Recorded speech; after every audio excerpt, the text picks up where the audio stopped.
All right, moving on to the next one. Vulnerability. So who thought being real was important? You guys know who this guy is right here? Daymond John. He's also the creator of FUBU. So his story is really crazy. I didn't know this until I started researching him. He's also one of the sharks on the Shark Tank, and he's pretty impressive. When he created FUBU, he basically started in his own garage. In his own mom's house. Had nothing, right? He was sewing shirts and stuff and making T-shirts. So what did he do to get his brand out there? He'd go to hip hop artists in New York because he was from New York City. He'd go to hip hop artists and say, "Hey, you know, in this next video, would you wear my T-shirt?" They're like, "Oh yeah, I'll represent. I'm all for that." And he's like, "Thanks." So he had 10 T-shirts. He had people wearing the FUBU T-shirt, right? That's how his brand got big. But he only had 10 T-shirts. At the end of the video, he's like, "I need those T-shirts back because I don't have money to make more FUBU T-shirts." That's cool, man. It's all good. Take off the T-shirt. He reuses another guy. Hey, will you wear this T-shirt for the next video you guys are doing? Oh yeah. He kept doing that, recycling T-shirts. Like seriously, I'm sorry. That's vulnerable. Okay, because this guy right here now, millions and billions of dollars that he's generating just off of FUBU and other investments. So is vulnerability weakness? Sigmund Freud says that out of your vulnerability will come strength. So I don't think so. Vulnerability is, in my opinion, the essence of what your strengths are because you're seeing where your weaknesses are and what you need to be better at. And so I grew my business to, in 5 years, I don't know, $250,000 or something like that, roughly, all by myself. All right, working it hard. And I plateaued. I struggled to get to that next level. And so I had to seek business coaching. So I invested in one business program and it helped. But it wasn't, it didn't have all the pieces that I needed. And then when Nick started kind of putting his elite program together, I was like, this thing looks legit. And I knew his background. I knew he had a martial arts background. I was like, all right, if I want to get to the next level, I got to start doing X. I got to start doing this. I invested in me. It costs money, man. It sucks to chunk out some of that money out. But you know what? You got to look at it in the long-term investment, all right? You're in it for the long haul. Because if you're in it for 6 months or 6 weeks, of course it sucks. If you're in it for a long haul, it's nothing, all right? It's just like putting money in the stock market. But you've got to look into stuff like that. So vulnerability takes courage. So the thing is that when you start a business, failing as an entrepreneur it's scary, man. It truly is scary. I mean, for some people, you got your personal guarantee. If you have a family that you feed, I've got 2 kids, I've got my wife, I support everybody. It's scary, man. When I first started my business, I had to take a $30,000 loan. That's because I wrote an entire business plan, all right? So I took a business plan. It was very, very professional. This is the only real thing I got out of college, seriously. I spent more than that in college, and I got one thing. I guess it paid off somewhat, right? So I took my business plan. I started going to banks. Like, hey, this is my business plan about opening a martial arts studio. They review it. No, not good enough. I go to another one. Review it. No, we can't give you that money.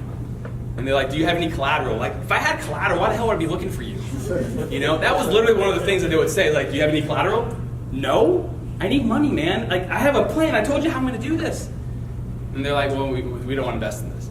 So then I went to one bank. They're like, this is pretty legit. They were pretty impressed. So I took a $20,000 loan out of that. And then my dad invested in me $10,000 as well, too. $30,000. On top of my personal guarantee on my lease for 5 years, which was probably over $250,000. Yeah, is that a little scary? Some of you guys have like this, scary look about that. But yeah, it sucked. But my business is debt-free, 100%. We are debt-free, 100%, minus our home. And why? Because we literally have put ourselves in a vulnerable position to be focused on what we're trying to do. My goal is to pay off our house and then figure out other ways of creating revenue. So starting a fitness business, this is not how I initially started. My whole bread and butter was martial arts. All right? And then I just kind of fell into this whole fitness stuff. I was like, this is pretty cool. And slowly kind of started learning a little bit more about this whole fitness industry. Well, it was not what I thought it would be. All right? I was trying to take concepts from the martial arts industry and apply it to the fitness industry and how you would do closing and sales and marketing. 2 different animals. Completely 2 different animals. I've had some of you guys talk to me and say, so what do you do in your youth program? And I kind of give you my thoughts of what I do. but you got to approach it two different ways. Because think about it like this. Mom will spend whatever it takes for little Johnny to have the best, right? But mom will not spend whatever it takes to have the best for her, right? You got to approach it differently. So the thing is that when I figured it out, it helped me. Becoming a vulnerable big softie. So my niece, who's like 25, we were texting like with my sister and my wife and I said something, and I forget what the topic was, but her response is like, Javier, you've become a big softie recently since you've had kids. I'm like, hell no. You know, I'm legit. Like I'm big, I'm strong, and she's like, no, you're a big softie. And my wife was kind of laughing. She's like, you kind of are, you know. And it's true. So this is my family. So Susan is my wife, and then my daughter who I'm holding is Victoria. She's 11 months old. And then that's Gabriel, and he's 3. He's in preschool right now, or preschool? Yeah, preschool, sorry. I just take the kid to the school, drop him off, and they're like, all right, buddy. So, anyways, I made myself vulnerable from getting married. I mean, for me, I was that person that was like, I'm going to be a bachelor for life, all right? And then things kind of changed. I started doing online dating. You know, like back in 2011, I was like, oh, I can't believe you're doing that. Today, it's like, you're meeting people at the bar? Seriously? Like, online dating is way better. You know, and it was more efficient, so that's what we did. That's what we did. So I met my wife on Match. You know, sharing your struggles, your fears, that stuff. I mean, I remember having a conversation with her when we first started dating. I was like, I work like 80-hour weeks, and so I'm not going to be always there. And she's like, that's cool. I'm like, you sure? She's like, yeah. As long as you told me ahead of time, it's all good. You know, six years later, we've been married for 5 years. Come November, but 6 years later, it's really panned out. Having kids. So my son wants to be a superhero, which I was looking forward to this ever since I found out I was going to have boys. Like, I cannot wait. If he asked me to wear Batman to the store, I'm like, all in. If he wants me to wear Superman, I'm all in. So, I mean, I end up buying him, like, you know, Spider-Man TV shows, and we'll sit there and watch Spider-Man. And he's, like, jumping around, shooting webs and stuff like that. I love it. I mean, that's what I love it. And then you got my daughter, who loves pink and purple, and I was like, oh, I have to get used to this pink stuff. There's this commercial for USAA on basically painting, whatever, and this big military guy. He's like, you know, talking about his new house and whatnot, and he gets his new home, and his wife and his daughter are painting his daughter's bedroom, and then his daughter looks at Daddy. He's like, Daddy, look, it's pink, and he's like looking. He's like, it is pink, and he looks at the camera. He's like, you got something wrong with pink? And that's exactly how I approach pink now.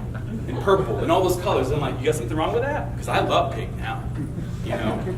And then the other part is this: is your why and your purpose is going to evolve. So I told you at the beginning, you got to figure out what your why and your purpose is. And this is something I've been struggling with as an entrepreneur. The past 8+ years I've been in business is all of a sudden my why and my purpose is evolving. It's not what it used to be when I was 27 years old. I mean, at 27 years old, you're like, hey, I'm an entrepreneur. And some people are like, okay. And now you got your wife, your kids, you got a mortgage, you got other things.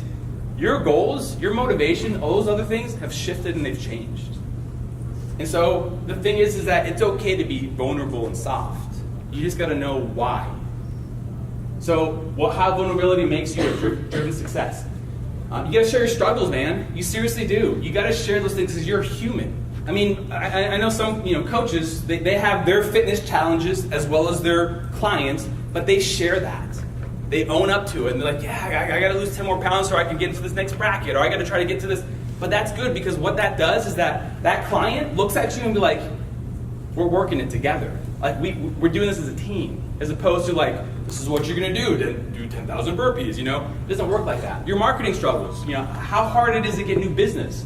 Not that you need to share everything to your clients, but you need to be vulnerable and put yourself out there so that you're relatable with, okay? Because you're not anything better than anybody else. You're just like them.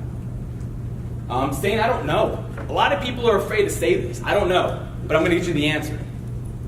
And as opposed to, well, I think it's this. If you don't know, just say it. Own it. And then find someone that has the answer. Partner with somebody.